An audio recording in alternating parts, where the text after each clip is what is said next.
As we move along the wreck, you can see how intact all of the upper deck features are, and some of the very unique features of this particular ship. These huge gantry davits that were designed expressly because of the Titanic disaster. Everyone knows the story of how many people died on Titanic because there wasn't enough lifeboats.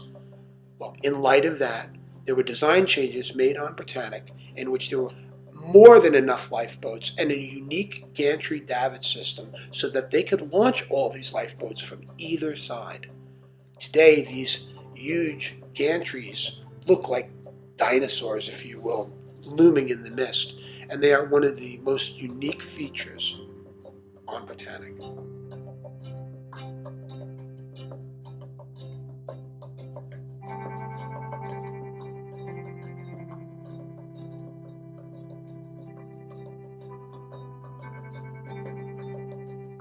As the divers make their way towards the stern, the Triton submersible pulls back, and we can actually see their lights illuminating small sections of the Britannic. And it brings back to mind a quote from Jacques Cousteau when he was diving the wreck, and he described that he and his divers felt at times like fleas on an elephant.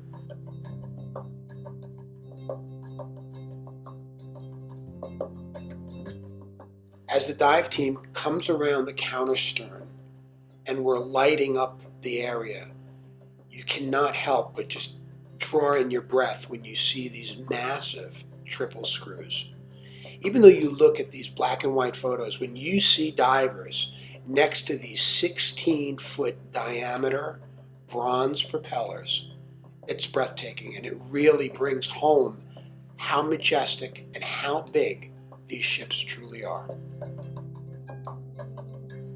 But it also brings home the tragedy of the day that the only casualties that occurred in the sinking of Britannic were when they panicked and launched their lifeboats without waiting for permission, and those lifeboats were drawn into the still-moving propellers, causing 30 people to lose their lives.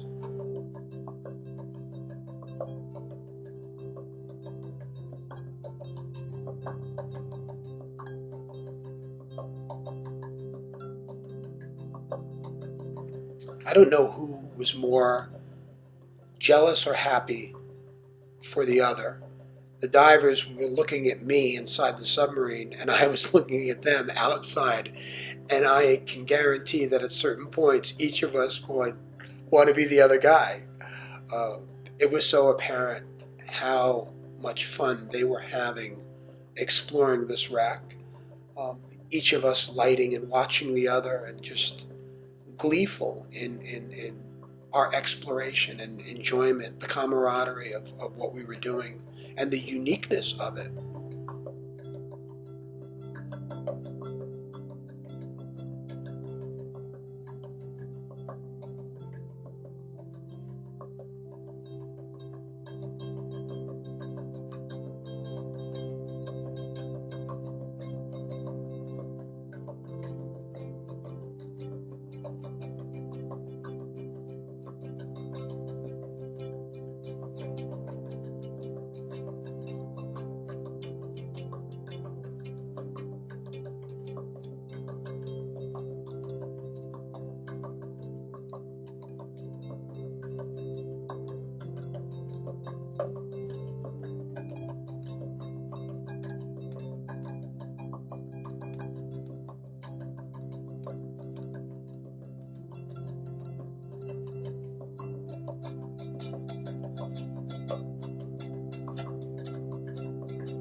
The only area of damage that's apparent is the break where Britannic's bow snapped off when she hit the seafloor.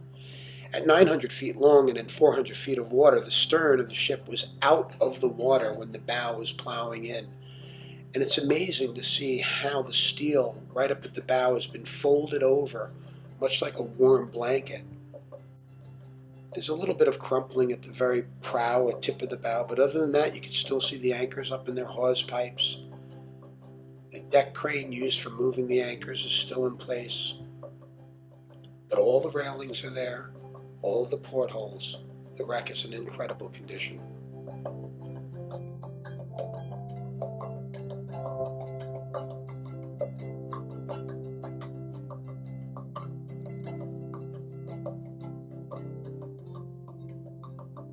The only thing really out of place would be the twisted and bent main mast.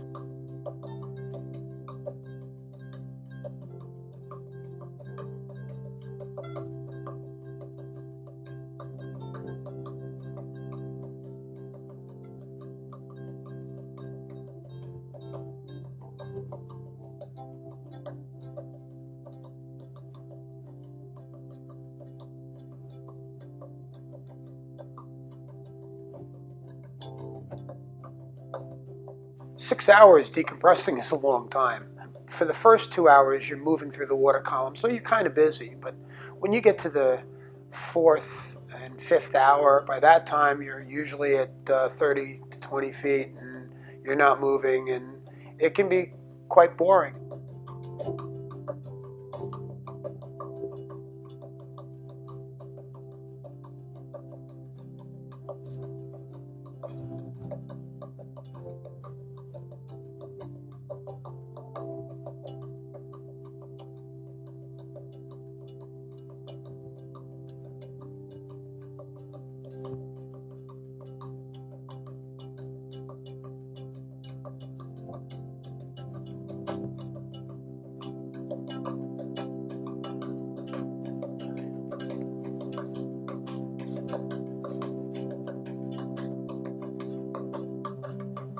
Having spent the last 10 years trying to unravel some of the secrets of Britannic, I come away with a sense of sadness in her story, because she was designed for something great. She was designed to be something wonderful, and she was conscripted into war in a dark time on a mission of mercy. And she was taken away and never got to fulfill what she was intended to do. And somehow, she now has a new life as a shipwreck. And as a guy who explores shipwrecks, she's really unique, because where other ships have really broken down, for some reason, Britannic just stays on. She's still intact. She's still beautiful. And she still has many mysteries that are yet to be answered. The romance of passenger liners and the whole lore of the thing, tends to blind us all. I show people objects from, the Titanic or the Britannic, and they sort of get weak in the knees, but they're just a tiny fragment of the story. The wonderful thing about Britannic is that it's the whole story. It's lying there.